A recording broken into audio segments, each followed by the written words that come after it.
मंत्र आहे आणि त्याच्या पुढे त्याने असं सांगितलं. अजून काय सांगावं शंकरांनी? आणि हे सांगते कोण? महादेव सांगतायत पार्वतीला. ते म्हणतात काल मृत्यू भयं चापी तस्य नास्ति किमन्यतः. तू नुसतं मृत्यू भय नाहीस होईल असं समजू नको. अगं तो काळ जो आहे ना, काळ मृत्यू काळ सर्प, तो सुद्धा भयंचापी नास्ति किमन्यतः, त्याचं सुद्धा भय बाळगायचं तुला कारण नाही. हे उमे फक्त हे 3 नावाचं तू सतत जप कर.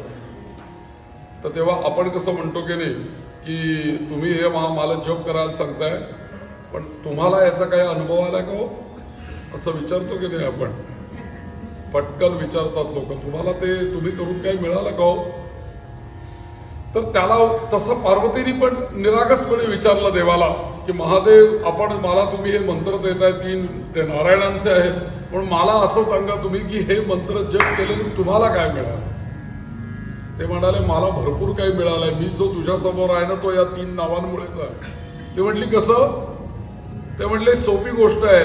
ज्या वेळेला म्हणे बघ समुद्र मंथन झालं होतं आणि समुद्र मंथन करत असताना ती रवी फिरत होती समुद्रामध्ये, त्यातनं सगळी 14 रत्न निर्माण झाली, अमृत निर्माण झालं, त्याच्याबरोबर हलाहल नावाचं निळ्या रंगाचं विष निर्माण झालं. आणि मग त्यावेळेस अमृत घ्यायला सगळेच देव आले, पण विष माझ्या वाट्याला. आणि मग ते निळ्या रंगाचं हलाहल नावाचं विष मी प्राशन केलं.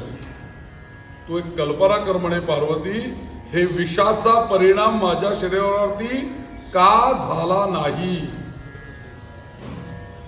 तेव्हा महादेवांनी सांगितलं की त्यावेळेला मी विषप्राशन केल्यानंतर अच्युताय नमः, अनंताय नमः, गोविंदाय नमः या 3 नावांचा मी सातत्याने जप केला.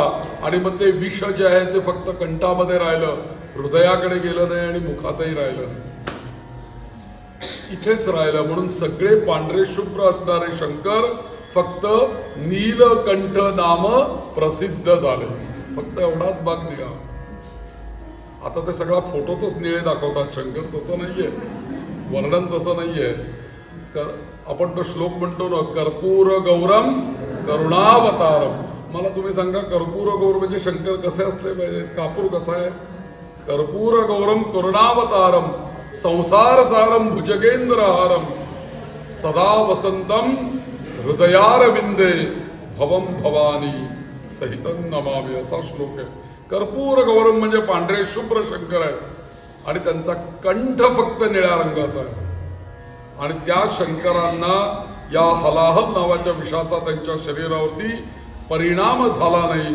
याला एकमेव कारण जर का कुठलं असेल तर ते एकमेव कारण म्हणजे अच्युताय नमः, अनंताय नमः, गोविंदाय नमः.